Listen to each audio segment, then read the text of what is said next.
abundantly, so that in all things, at all times, having all that you need, you will abound in every good work.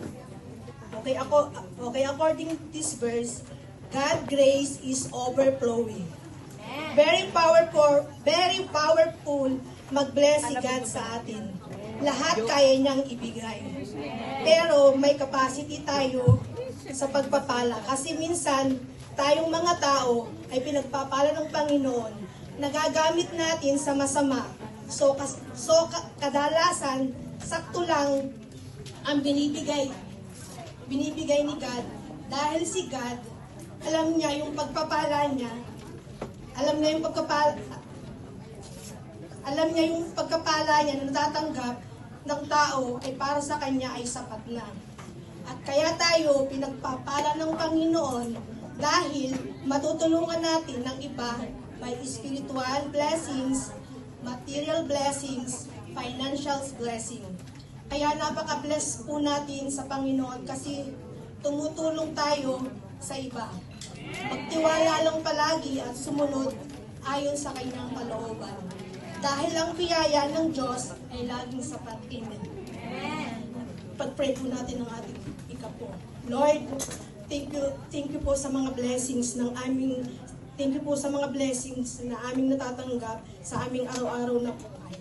Lord, i-bless niyo po ang mga magbibigay at hindi magbibigay. Lord, kayo po ang manguna sa aming mga gagawin sa araw-araw dito sa mundo. Lord, i-bless niyo po ang aming mga employer na kung saan sila ang source of income namin, na kayo ang nagpapala sa lahat ng bagay. Lord, pakaingatan niyo po kami dito sa Hong Kong, Lord. Lord, thank you po sa mga blessings na aming natatanggap. Kahit po kami ay mga pagkukulang sa lahat ng bagay. Pero po, pinupursige po namin ang mga bagay na yun. Tinataas namin po kayo palagi. Pinupuri at pinasasalamatan. Kayo po ang naghahari dito sa lupa. Kaya Lord, kung kami man ay may pagkukulang dito sa mundo, kayo po ang bahala sa. Alam namin, Lord, na ang mga pagkapalang binibigay niyo sa amin ay bless na bless po kami. Pero minsan, nagagamit po namin ito sa hindi magandang paraan.